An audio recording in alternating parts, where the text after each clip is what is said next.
Good evening, everyone. I'm David Suddjian, and welcome to Bird Bombs, helpful bursts of ID info. Tonight we have episode 38 of Bird Bombs, Summer ID Challenges. I'm joined tonight by Laura Stedman and Gigi Zarzuela, and they will come in for our Let It Fly review segments a couple times during the presentation tonight. And then if you have any questions or comments as we go along or after the presentation tonight, please use our chat to share those, and we'll have some time at the end to consider any questions and comments. So every season in Colorado presents its characteristic bird ID challenges, and one of the wonderful things about summer is that we have some that are unique to that time of year. We have certain things moving through our state now, and then we have the situation that we're at the end of the nesting season and there's baby birds out and about. So lots of different challenges. One of my favorites at this season are the hummingbirds. I'm fortunate to live in a spot where I get four species regularly at this time of year. Really grateful for that.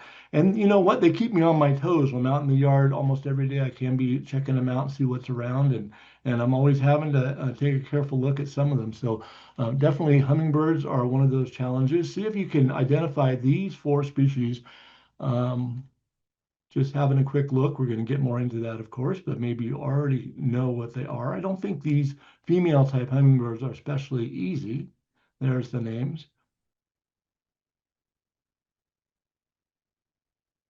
And then we have, as I said, a lot of baby birds coming out. And so these are five of our more common species, in some cases abundant species in Colorado, but they do present some definite ID challenges. And I see newer birders or those who aren't maybe ready for it stumped by some of these individuals on a regular basis when we're out in the field together on field trips and things. So I thought I'd include them. Lots of streaky little brown spotted things out there now, keeping us on our toes. And before I go any further into tonight's particular presentation, I do want to call attention to several past episodes of Bird Bombs that are good ones to review if you want to work on your summer birding right now. Here's some titles here. They're all available on the DFO page and our programs page. There's a URL there, and on our YouTube channel, Denver Field Ornithologist YouTube channel. You can find these. I'd like to especially highlight one that I called I'm Molting from July 2023. The topic of molt is a really good foundational topic for birders, and this is a great season to take a look at it because we can see a lot of evidence of that going on at this time of year. So there's some past bird bombs. So let's take a look at some general summertime concerns that birders have kind of in the background of their mind as they're going about things. One thing is that there are baby birds out and about now, fledging from the nest and out being either tended by their parents or even venturing on their own already, depending on the species. And young fledge from nests in a juvenile plumage. And in some cases, that's a plumage that doesn't look necessarily much like the adults. Now, with the barn swallow illustrated here, it does look a lot like the adult barn swallow. There are some differences, but in some cases, the juvenile plumage may look quite different from the plumage that their parent birds have. So some interesting possible challenges there. Another thing, as I was just mentioning, is that molt is happening now during the summertime.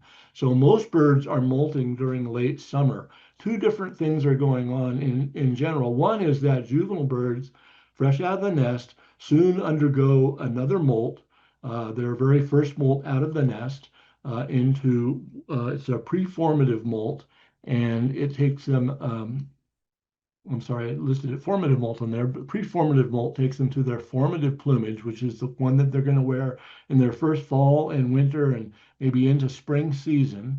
And then the adults, after nesting, they begin a pre-basic molt to head into the plumage they're going to wear during the fall and winter time, and maybe even longer in some cases. And one thing to keep in mind is that molting birds may look messy and rough, and sometimes the field marks we're used to looking at aren't there anymore, or we can't discern them in the same way. So molt presents its challenges this time of year.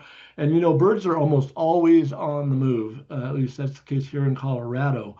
And summertime is not an exception to that. There's a lot of bird movement going on right now, and especially as we move further into summer. Many birds disperse after nesting, and by that I mean they move relatively short distances away from where they nested to take advantage of new resources or sometimes to go and molt somewhere else. So the birds around your home may move to other places or whatever it is. Sometimes they move especially to molt somewhere else. And many species are already migrating, like some of the hummingbirds that we're going to talk about tonight, and shorebirds, and some other birds are already on the move in a southward migration. So lots of things going on here in summertime where we are right now. The first thing we're going to consider tonight are our regular hummingbirds that occur here in Colorado. Colorado has 12 species of hummingbirds that have been recorded. I've got them all listed here. And I've highlighted some that are regular in orange or yellow, and the rest are all rarities. And most of these are coming up as dispersants or even migrants from Mexico or Southeast Arizona from the Southwest. And some of them have a very rare presence in Colorado. Some have had several records, but we're not going to be concerned with a lot of those species anymore tonight. We're going to focus on the regular ones. There are, but all of those rarities, except for one, have been recorded during the summer season. So this is a great time to have a hope for something awesome like one of these rarities. But 5 species occur annually in Colorado. Those ones highlighted in orange: ruby-throated, black-chinned, calliope, rufous, and broad-tail hummingbirds. And one of those, the ruby-throated, is rare but regular, down mostly in southeast Colorado. The others are common, some much more numerous than others. Um, and 2 of the species nest in Colorado. I'm sure you're probably familiar with the black-chinned and the broad-tailed hummingbird are our 2 nesting hummingbird species. And then we have 2 that pass through on a southbound migration. So all of those rare species from the Southwest might come here from the south coming north to get to Colorado, but we have 2, the rufous and calliope, that move south through our state and are generally not present until that movement starts to happen in July.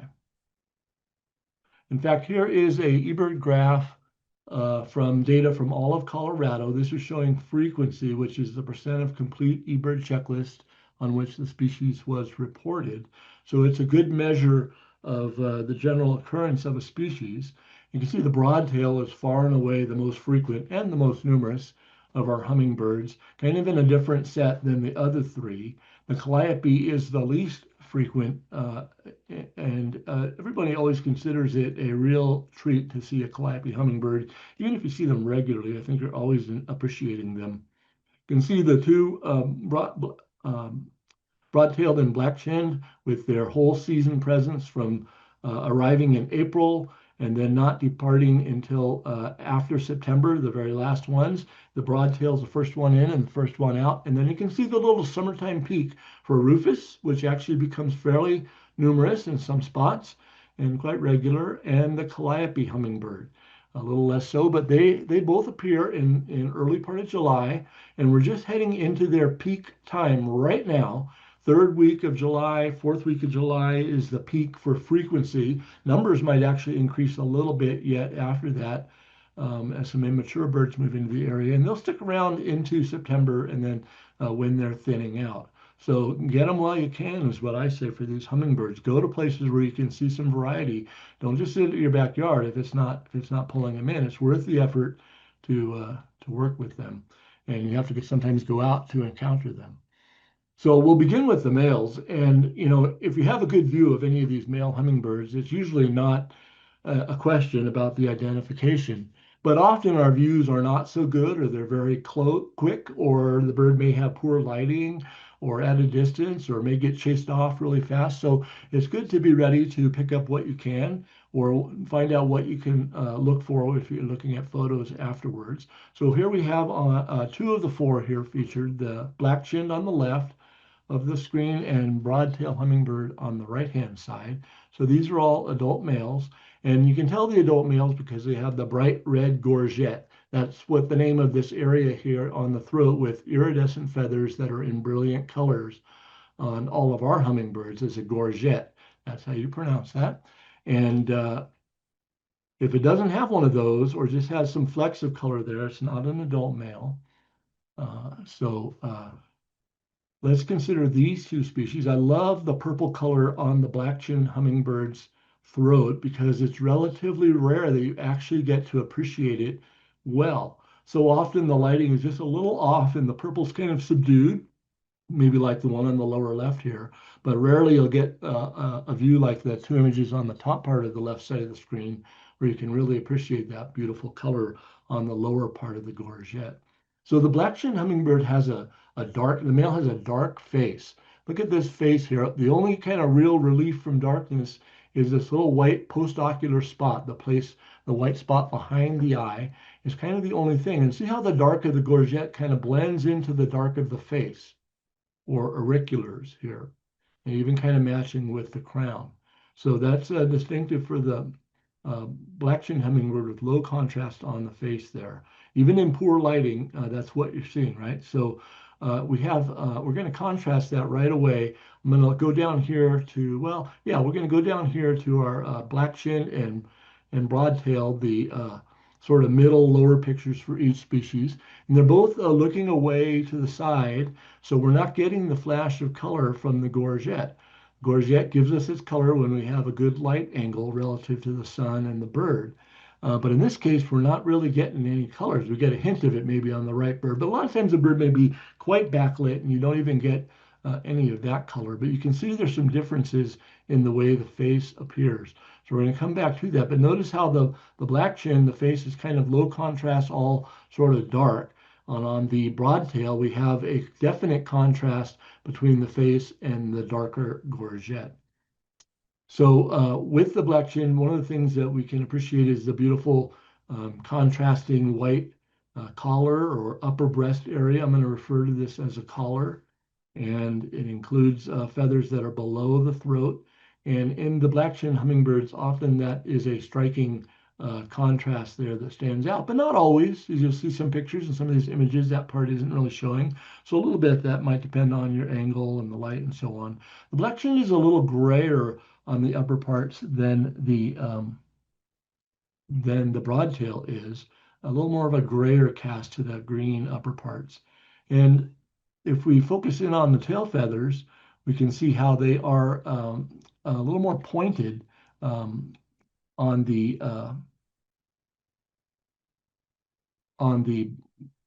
black-chin hummingbird and more rounded, particularly these outer tail feathers on the broad-tailed hummingbird. So the tail shape is not the same. When a black-tailed male passes by, black-chin male passes by, he doesn't make any special sound besides the sort of hum of the wings, different from the broad-tailed hummer. And if you see a black-chin kind of pausing to feed while hovering, it will often pump its tail up and down in a characteristic manner that's a little different from the other species. So that tail pumping.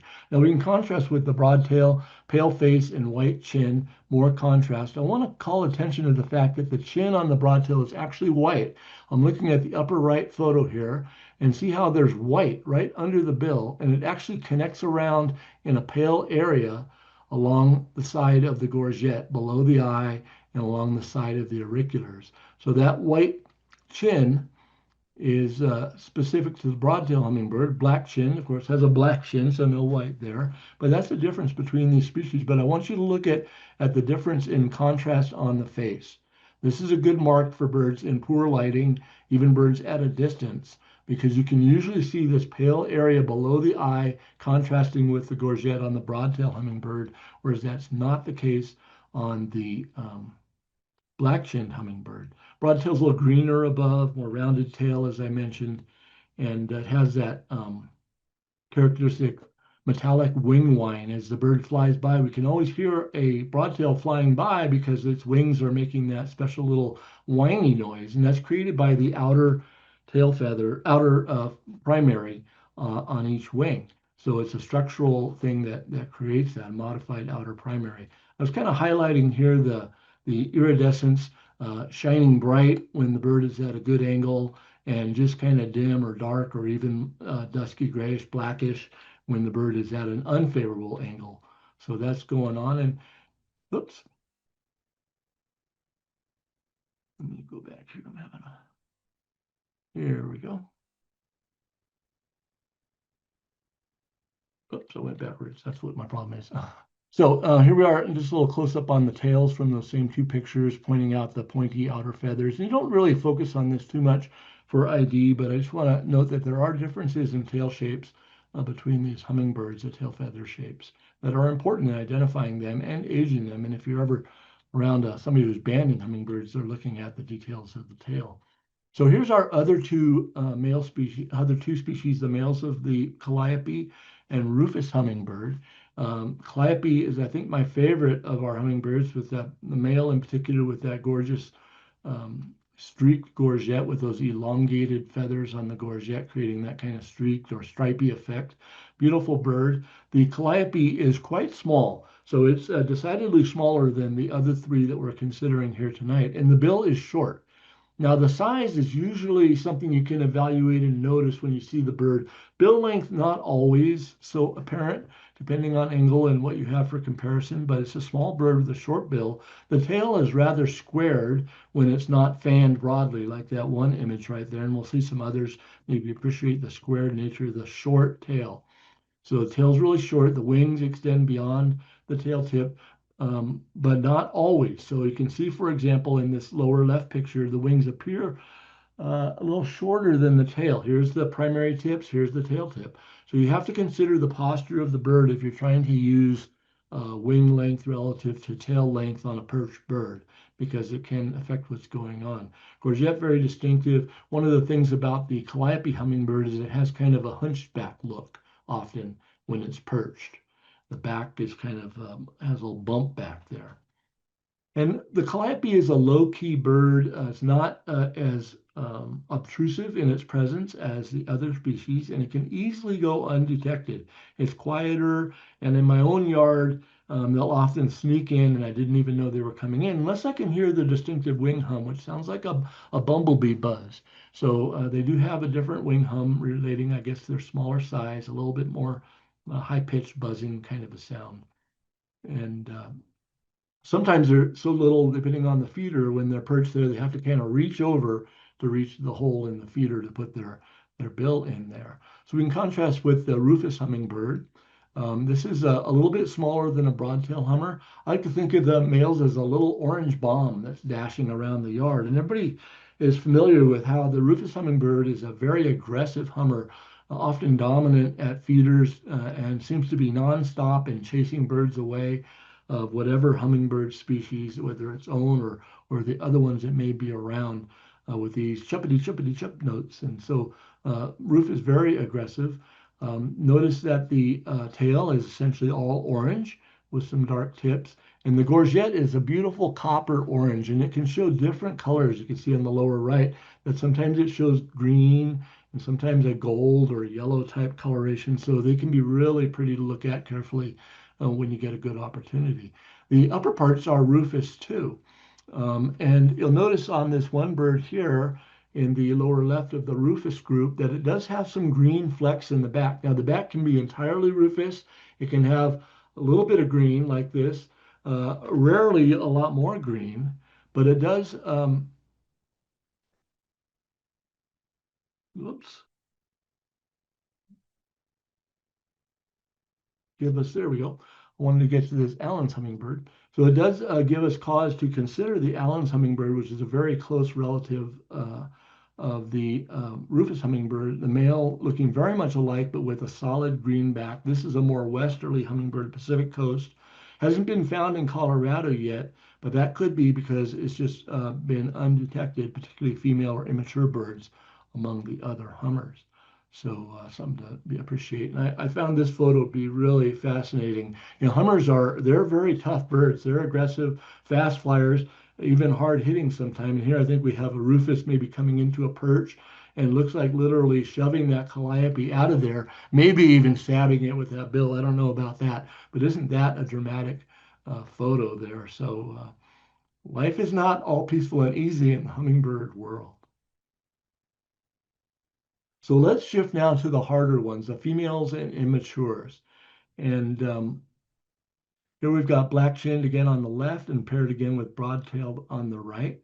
And one of the things that's distinctive about the female type black-chinned hummingbird is this dark, dusky stripe on the face. Now, you can't always see it real prominently. Sometimes it contrasts well, as in these two upper birds, a little less so in the bottom. But that dusky stripe area coming down and back from the eye is a great mark for one of these female or immature black-chin hummingbirds. The throat on these are only lightly marked with little dots. Sometimes it looks just basically pretty pale without much marking. Other times you can definitely see the dots, but it's kind of lightly marked. The underparts are more grayish, usually without any warm coloration. Sometimes there'll be a little wash of warm color, like the upper left bird to my eye has a little wash of warmth there. That's going to depend partly on lighting too, how much you can appreciate that color tone, but it's subtle. So mostly it's a more grayer underparts, and the upper parts even have a grayish cast on these birds, and it lacks orange in the tail or orange on the upper tail coverts. So we're basically lacking orange on these female and immature male black-chin hummingbird. So over on the right, we can skip over to the broadtail, and there we see the throat is typically more spotted. The amount of spotting can vary. Immatures have more and intense spotting than the adult females do, but it's more spotted throat than the black chin. And the underparts have a warm pastel buff cinnamon tone along the sides and the flanks, maybe even extending out onto the belly a ways, usually pale down the middle, like you can perceive in the upper right picture, but that coloration is different from the black-chinned hummingbird. And notice how the color there on the sides blends into the white on the upper part of the breast or the white collar. You can see that well in the upper right here as well. There's no sharp demarcation or strong contrast in most cases on the broadtail hummingbird. It has that kind of blended effect. Good thing to notice.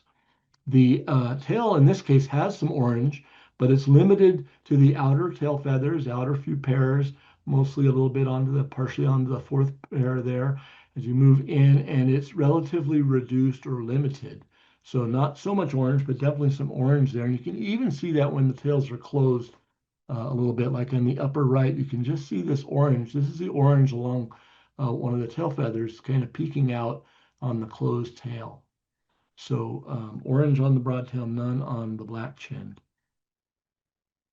But there is not any orange on the upper tail coverts right here or in the central rectrices or tail feathers. They will contrast that with the rufous hummingbird in just a bit. So what about bill shape? I haven't said anything about that, and I'm not going to say anything about it other than the small bill on the calliope because I don't like using bill shape as a field mark. The black-chinned is a little more curved of a bill, but that's not always evident. Just look at these pictures. And it's a little bit hard to assess sometimes depending on the angle of the bird, and also I just say forget about that one. So here's now I'm bringing in some immature birds. Most of the others I think were all adult females. There could have been immature in some of the prior pictures.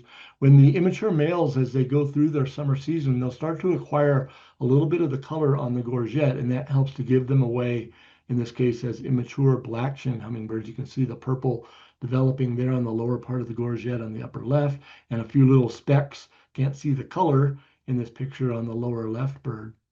But that starts to develop. And one of the things you can use to identify a hummingbird as a young one, especially fairly early in the season while it's still sort of fresh, is that all of the feathers on the upper parts have little pale margins. Look at the head of this black chin on the lower right, and you can see it has, and on the back, it has a little bit of scaly appearance. That's because each one of the individual feathers has a pale margin towards the tip. Now, those are going to wear away to some degree, and the bird will lose that scaly effect. And then when it molts next time around, it will not be molting in feathers with those. So that's kind of unique to the young birds, and you can identify them as immature if you take a careful look or look at a photo closely.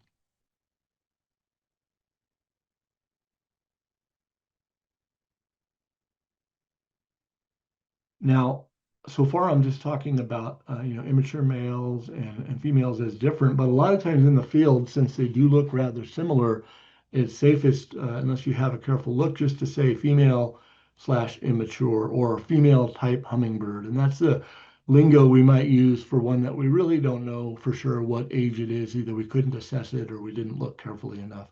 So female type is good to go if you're thinking about which sex you're looking at for these female type immature hummingbirds.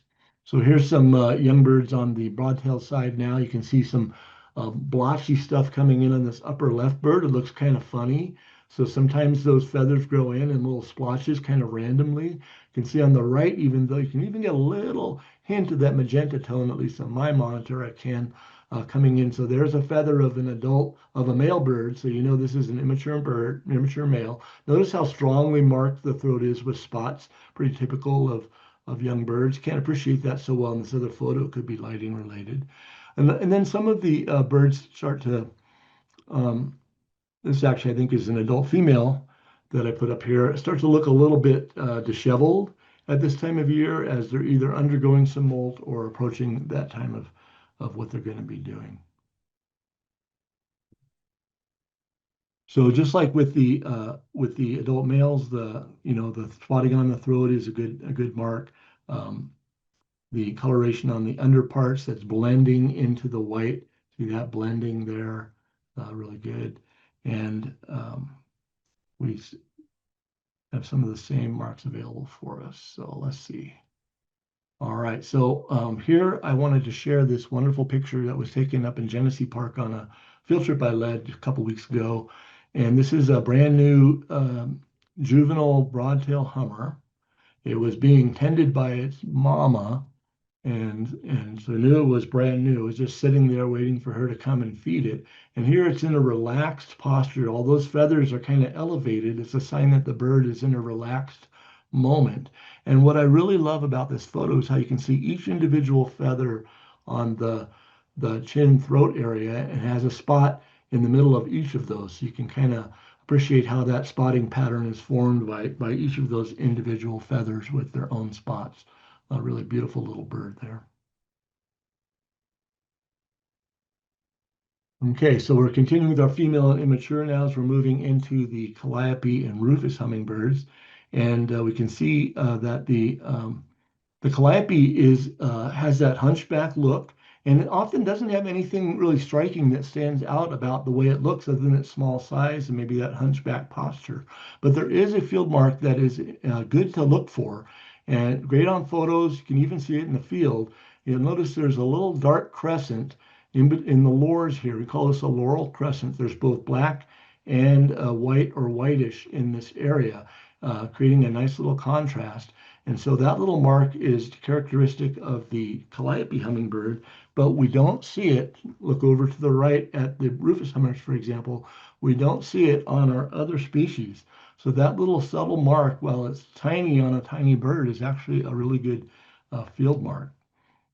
Um, the calliope hummingbird is lacking orange in the tail, or might have just a little bit. So you can see that squarish short tail generally lacking any orange color. So we'll shift over to the rufous hummingbird. It has a lot of orange in the tail and has even orange on the upper tail coverts. You can see here, here's the tail feathers in this closed position look dark. These are upper tail coverts. In the open position, you can see extensive orange with some orange on all of the tail feathers in this case. And notice the nice contrast of the white throat or collar rather with the upper part of the breast. So a nice demarcation in color there is a really good mark. And sometimes it even looks like there's a little line going across the top of the breast, like it's wearing a little necklace or something, as you can see in the lower right picture. Here's a couple other images of the calliope, not as close in maybe or as quality of photos, but you can see that little mark on the lores there, that little laurel stripe of black between the bill and the eye, even in these images. So watch for that next time you have a wonderful opportunity to see a calliope. Here is some other rufous put in, definitely some immature birds here. In the upper right one is a juvenile. Here we have a typical pattern of some of the females is to develop a spot of color right in the center, lower center of the gorget, kind of limited to that spot. So a lot of female rufous hummingbirds have a little central spot of color right there, that same coppery color the male has. So now we'll bring them all together, these female immature types, and just kind of consider them across the board here. Black-chinned, broadtail, rufous, and calliope. Again, look at the calliope's little laurel stripe there. Notice the hunchback. Notice the rufous in the tail and upper tail coverts on the rufous hummingbird, the nice throat contrast there, contrasting with the orange at the sides versus the blended look on the broadtail hummingbird. And moving with just a little orange in the tail, but no real orange in the upper tail coverts. And notice on the black chin that it has that dark eye stripe, and it's kind of a grayish below, generally speaking, without any orange in the tail.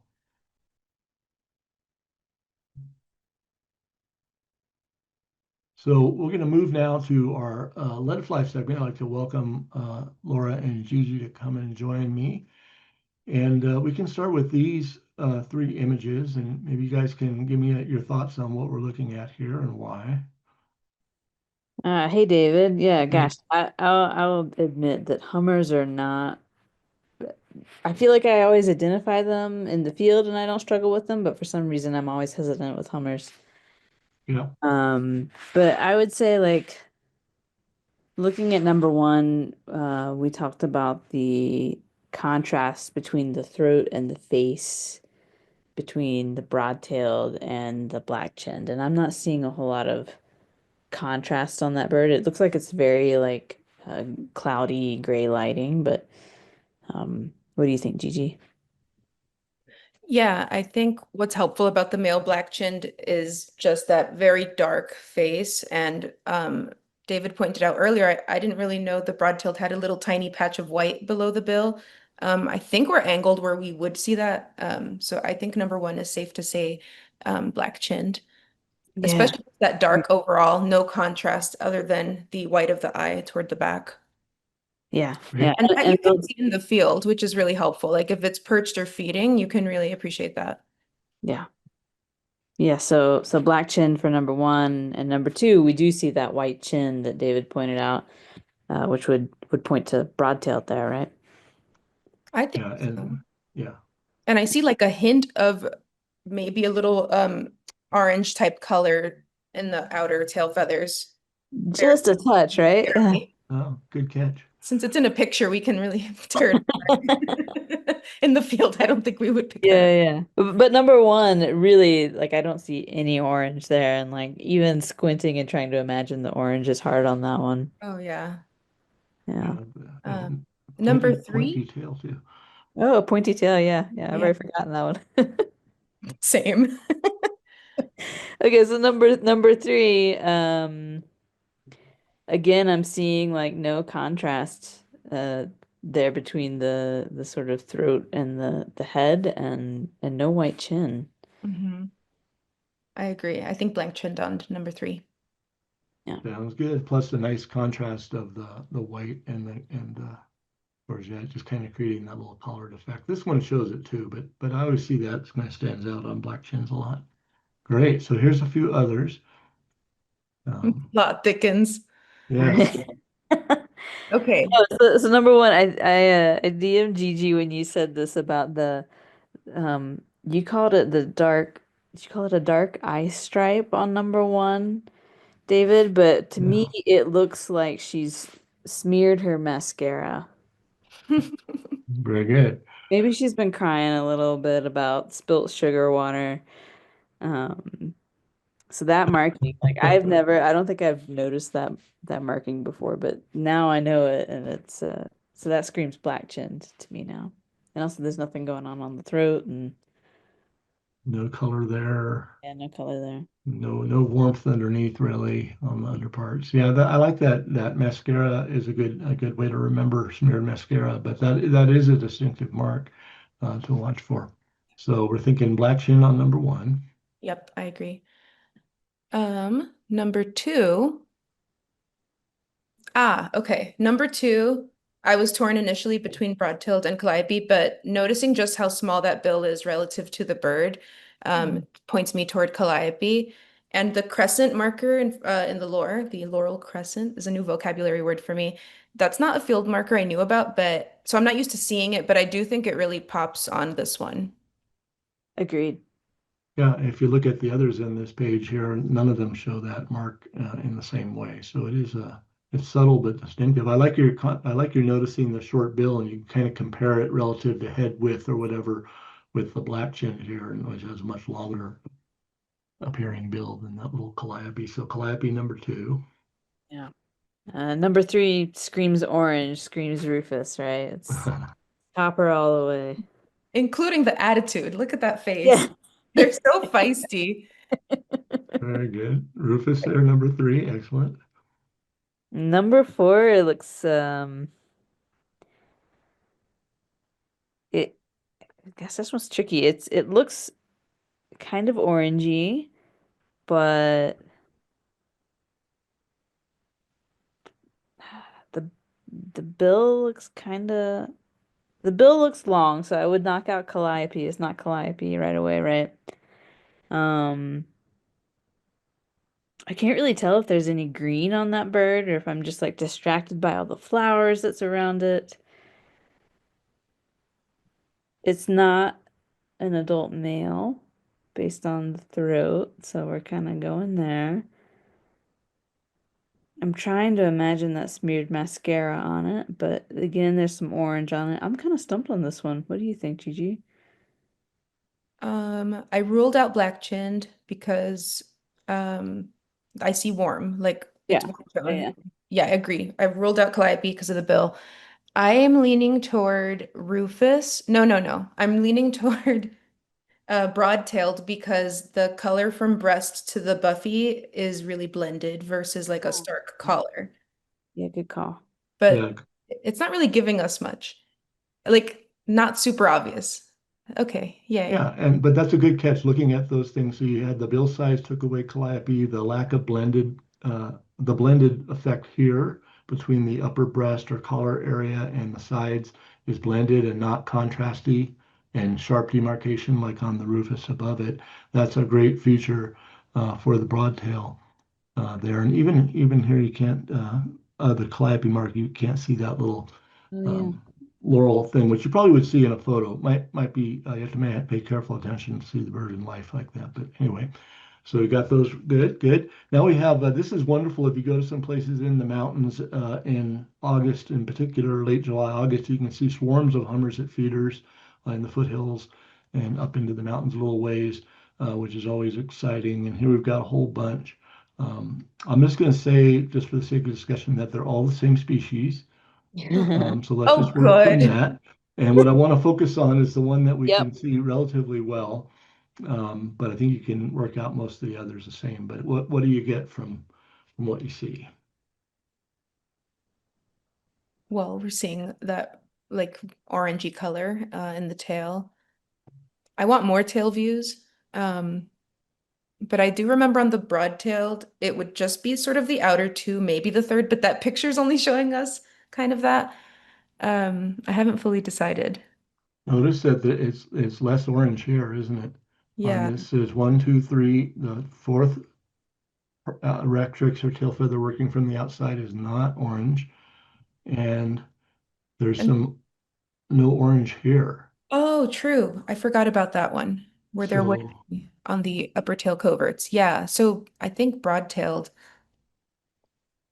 I'd And agree. they all look blended. I'm not seeing that contrast. They all look yeah, blended. They don't only have the long bills. Like they don't, you mentioned calliope look hunched over. None of these looked hunched over. Um, I don't think a calliope could survive this onslaught of yeah. broadtails. I think it would be kicked out of there, nothing flat. But the only one that looks maybe a little contrasty is that one, but I think it's just within the range of what's expected for broadtail. And I do think these are all broadtail. But so yeah, the rufous would have orange here on the tail and orange, some orange, a little Yeah. bit maybe on the upper tail covert. So cool. Little hummer swarm. Love to see those. Oh boy, fight. So that one on the right to me, that says just again the attitude looks like a Rufus, right? And it's smaller. It's not the small list, but it's on the smaller side That's with my a side. big attitude. I'm seeing a lot of warm and the orange tones, which are present in almost all of the tail feathers we can see. Yeah, Yep. yeah, agreed. I nice contrast there. So Rufous Hummer on the right, what do you make? The one we can see best on the left, and I think these three are all the same Ah, species, but the one we can see best is this one here that's closest to us. So we kind of So focus there's on that. not much orange on the tail on that one. I don't see any orange on the tail. No. I do see that sort of smudged look, but I noticed that some of the female broad-tailed kind of had it, like, but not as pronounced as the black-chinned. So my best vote is black-chinned. I'm also seeing just general darkness in the front, between the front of the eye and the bill. Yeah, But yeah, they're and the one behind it too has a very pale chin and kind of cleanish face like a black chin. riddle me this, David. I don't remember. Would the female broad-tailed have the first two tail feathers be orangey? On a female or Or is immature that a male male only thing? broadtail, no, on the female or immature male broadtail, these feathers would be orange, Oh, okay. never I think we're black. safe And then. there's no orange, and so we can rule out Rufus and which notice this one's a little smaller too. We can rule out broadtail, but that is that mascara smudge there coming down. It's a good mark there. So Blackchin and Rufus. I think if you just one more, this one's a little tricky. I don't want to spend too long on it, but what you might do is maybe contrast what you can discern of the tail patterns. Um, but I think that, I don't know. This isn't a. I don't mean this to be a quiz, and this is a little harder because the angles are a little tough. But you can see part of the tail pretty well on the upper part of that one. You can see a lot of the tail here. Not all of it though. I'm going to cut to the chase on this one because I don't want to belabor it too hard trying to work with a challenging photo, but it does give us a nice contrast to kind of compare a broadtail with a lesser orange, sometimes almost hidden, and the rufous with more extensive orange. Um, the throats look a little different too, heavier spotting on this rufous than on the broadtail. Hard to compare the sizes. So that difference is kind of subtle. So good work. I think we're going to go back to the next phase of the show here. You guys did great. We're going to move into some of our passerines. And wow, spotted towhee, adult, big deal. This is like super easy to ID. Yeah, it is. It is, and very common bird, but we can notice a few things about the towhee to take us into our next images. What it does, hopping and scratching on the ground. A long tail with a lot of white. You can see the underside of the tail here showing a lot of white on the outer feathers.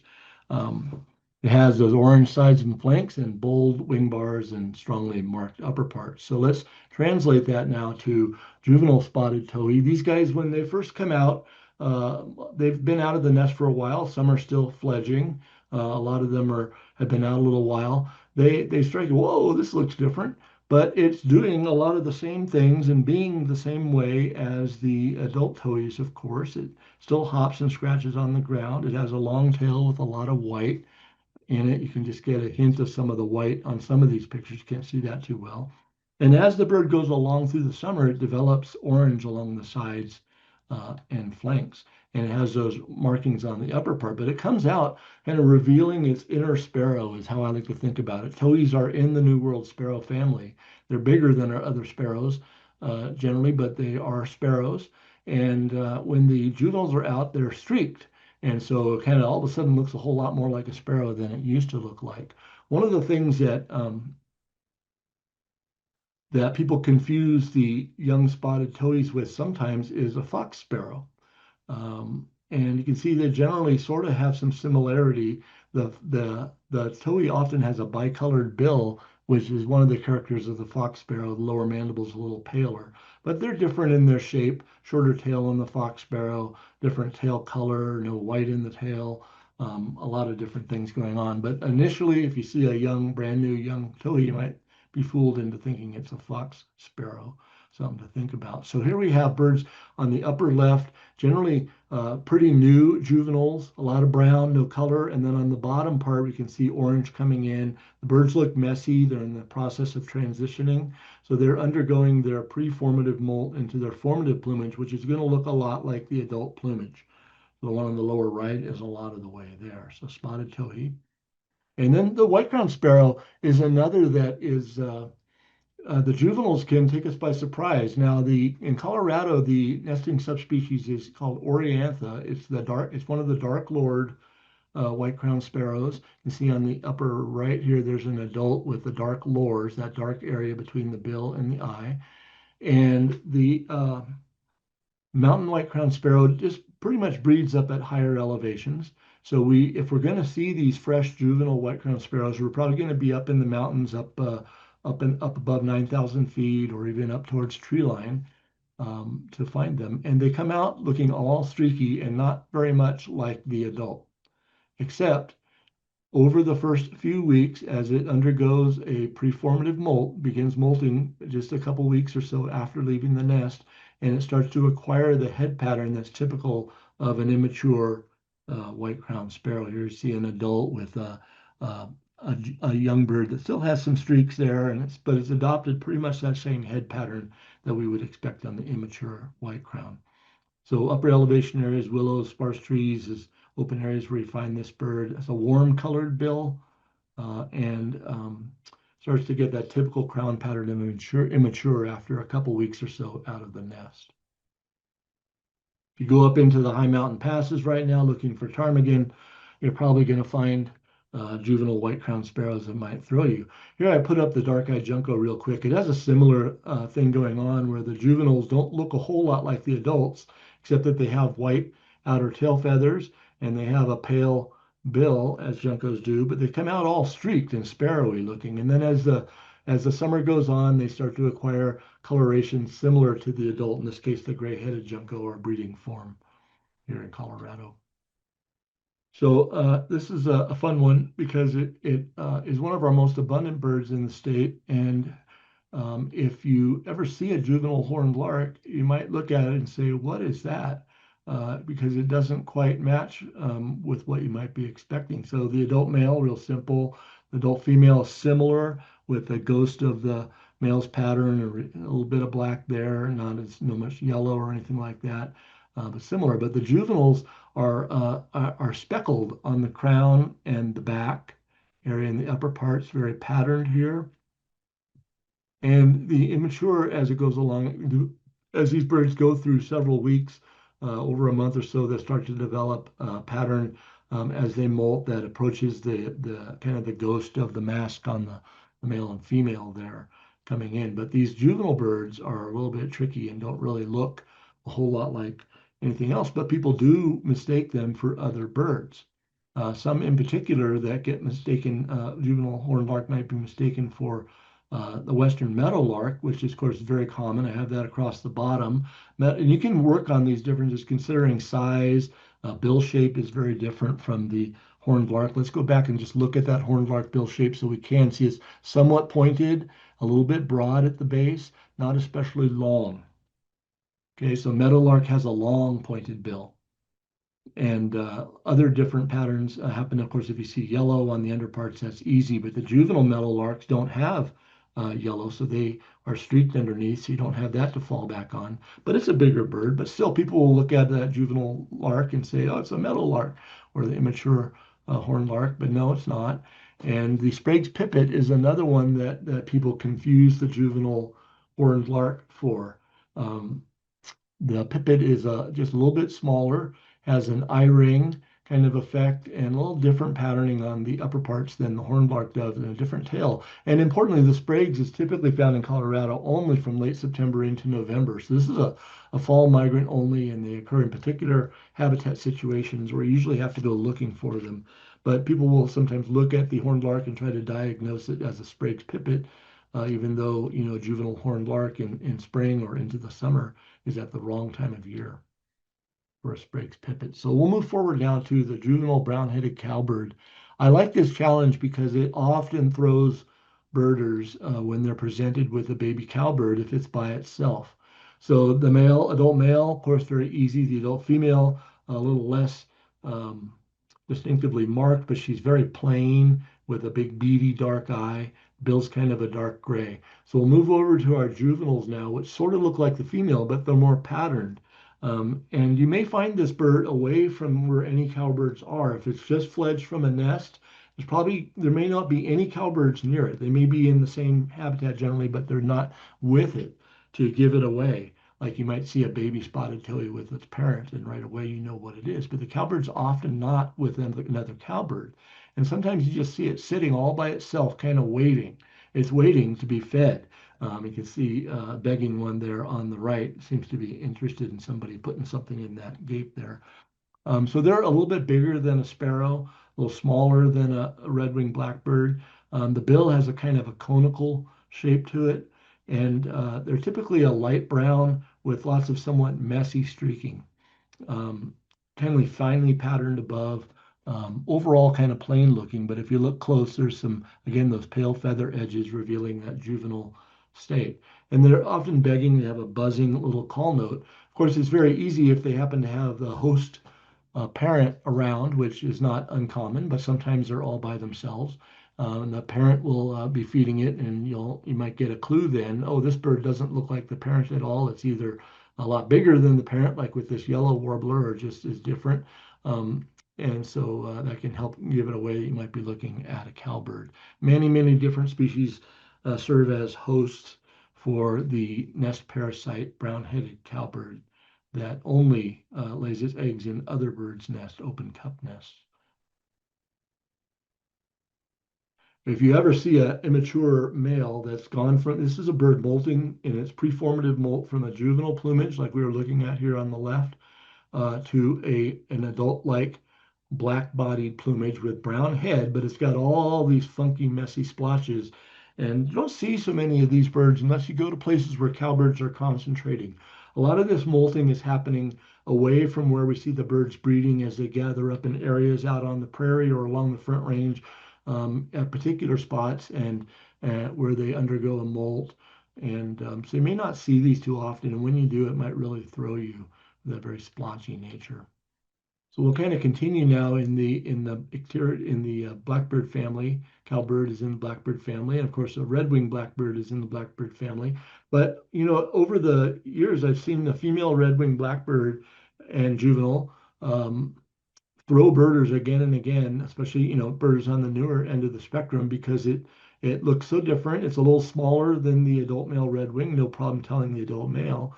Females are a little smaller, and their plumage is very different. So here we have a relatively dark bird. The bill is on females, and the bill is pointier than a cowbird bill or a sparrow bill.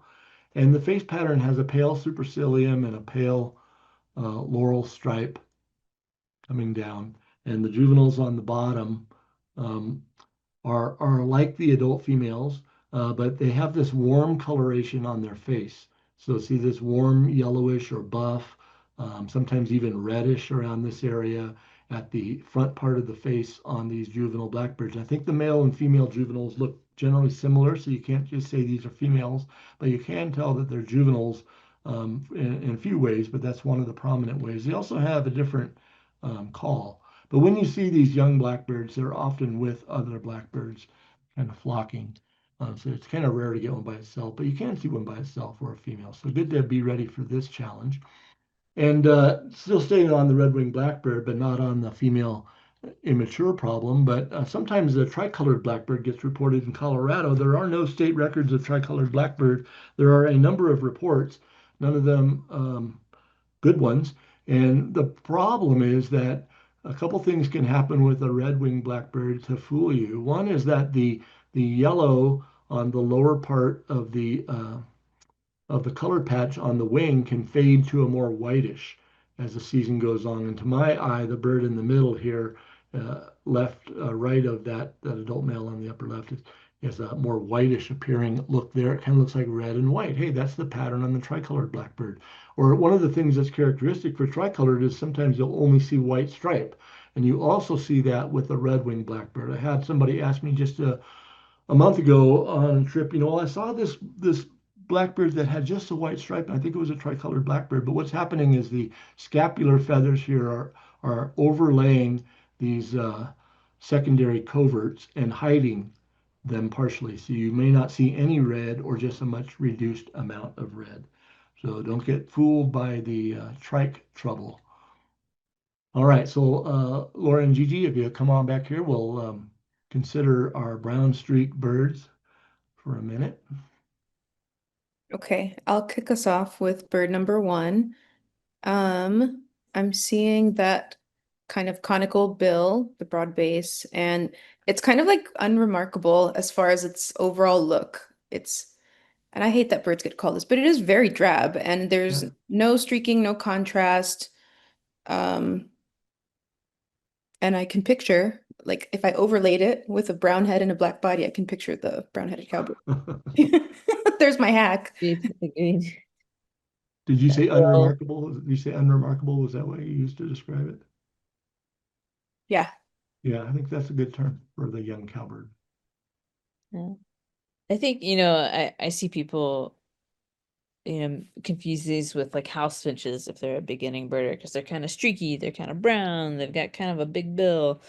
And so that's kind of a thing to think about is just the shape differences with the house finch and the bill's a little different and the size is a little different and the head shape's a little different. So. Yeah, you're right on that. And on that note, the juvenile house finch is also like very heavily streaked, like more remarkable streaking than this. This is just kind of blended. I actually saw a young cowbird among a flock of house finches. I wondered if it was raised with the house finches, but he was bigger than them. Yeah. Okay. Um, number two, I'm seeing, again, that's that young, streaky bird. But I'm seeing some warm on the face and the bill. It's a lot darker overall than that cowbird in a streaky way, and it's got this facial patterning that to me says it's a red-winged blackbird. Agreed. And some other notes are that pale supercilium and just the pointy bill. This picture does a really good job of showing us that fine point bill. Great. Yeah. See, number three is that confusing bird of the plains.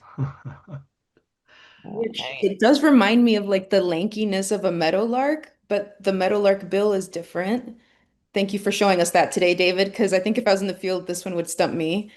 Horned lark is not a bird I spend a lot of time with. So little things like this I have to really think about, but um, I'm gonna go with the horned lark. agreed, yeah. The speckling pattern on the crown here, and you can see just a bit on the back that's different from the other species we're considering. So that's a good mark as well. Excellent. The horned lark, a lot of them nest fairly early in the year. So you can see juvenile horned larks, but even by April, early April in some areas, but they continue to nest. So there'll be fresh juveniles out into the summertime too. But this is one that's not just a summer challenge, it can be a spring challenge. All right, so number four. Yeah. Number four, the first thing that catches my eye is that bill, and then the undertail coverts really stand out to me. How about you, Gigi? Also is the gape. So this is telling me baby bird immediately. Like I'm not gonna Right. stress too much. I'm about, is this an adult bird? I could tell that it's a baby bird. The white on the edge of the tail, I agree, is helping me out. Yeah, these are actually the tips of the tail feathers, not the undertail coverts, but Oh yeah, but yeah. but so way out there. But yeah, so there, I didn't mention gape on any of what I was talking about before, but you're referring to this little pale area where the mandibles come together, and a lot of juvenile birds come out of the nest with pale gapes left over from their begging days when they're in the nest, and it is a great mark to notice. Good catch on that. So I think we got these diagnosed correctly. Excellent. I'll put up one last slide here of some review for you guys. Okay, on the left, the short bill gangliness. You didn't use that word, but I will. It's just kind of a very awkward looking bird. Uh, I'm gonna go horned lark. I don't know what he's doing in the river though. I'm used to seeing them in the grasslands.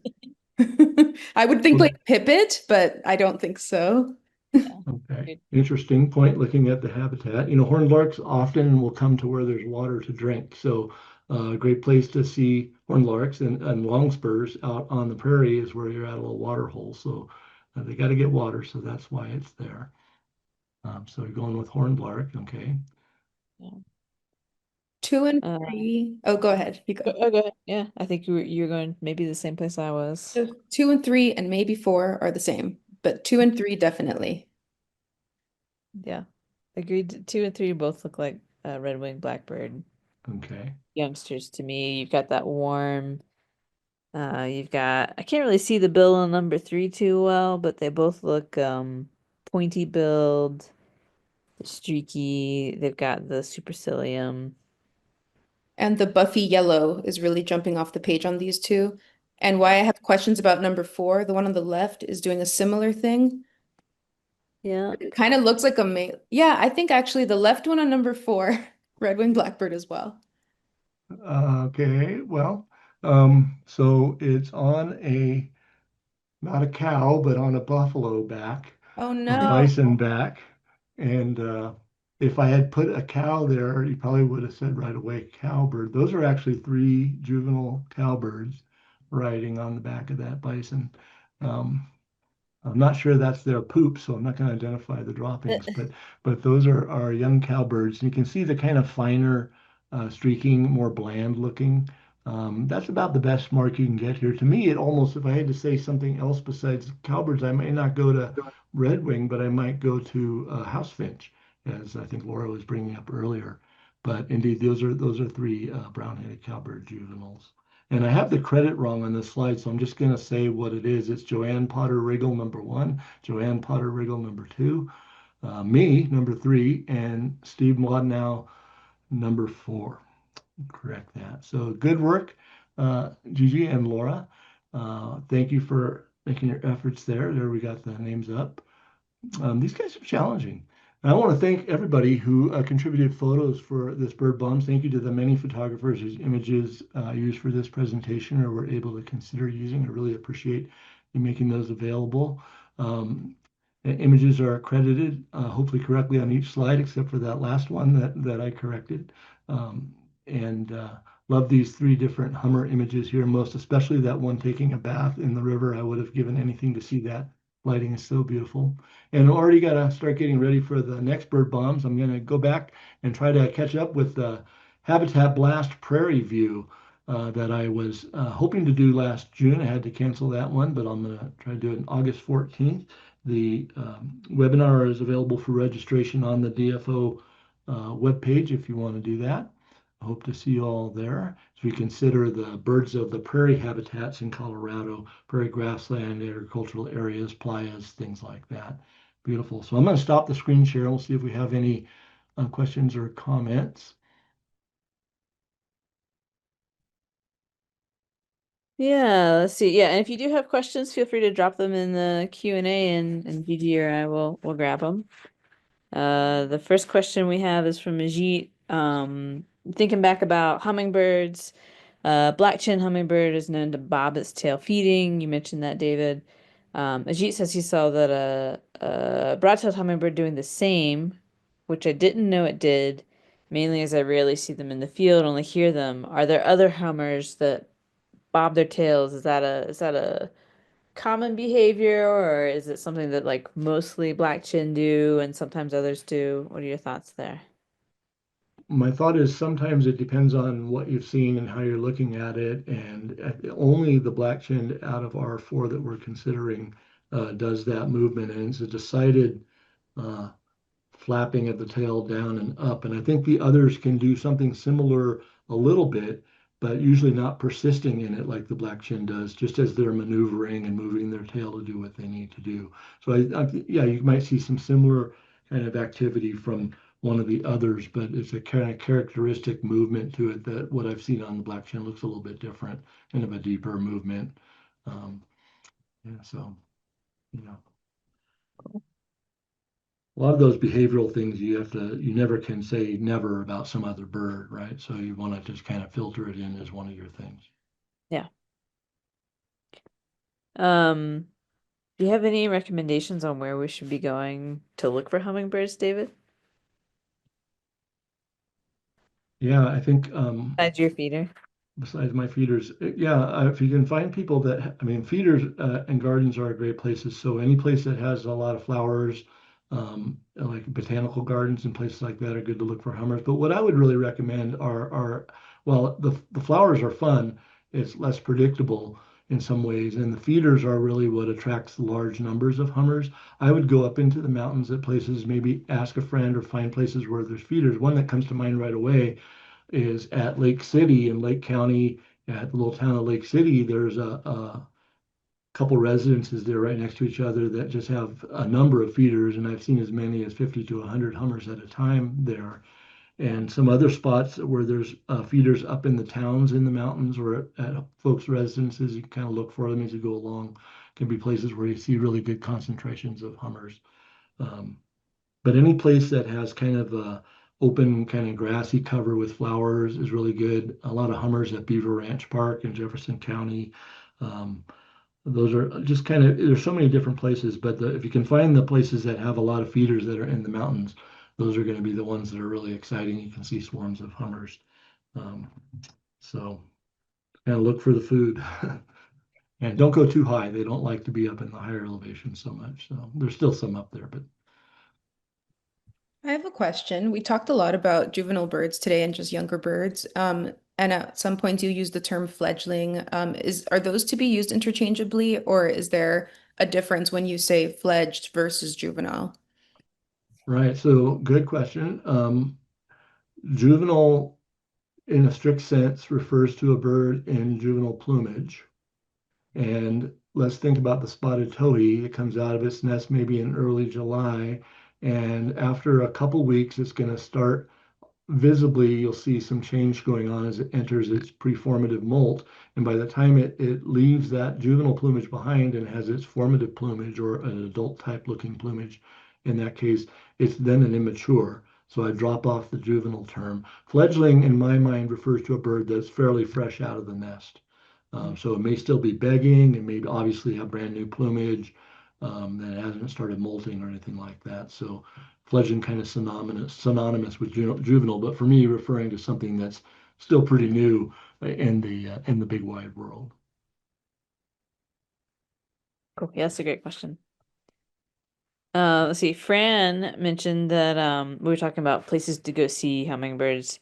That St. Elmo in Chaffee County is a great place to see different species. They were there yesterday, but no calliopes yet. Although they're coming, they're on their way. I think I've seen a few reports, right? Yeah.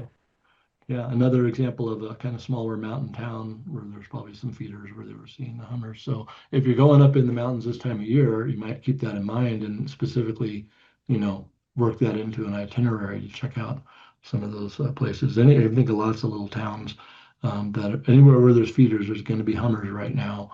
And if they have multiple feeders, then you can get some good numbers. Always thinking that the morning, the early part of the day, and the end of the day are the best time. You can see them other times, of course, as well. Another great spot is the visitor center at State Park, State Forest, or State Forest State Park, whatever it is, in Jackson County. Another similar situation with several feeders up there in the mountains.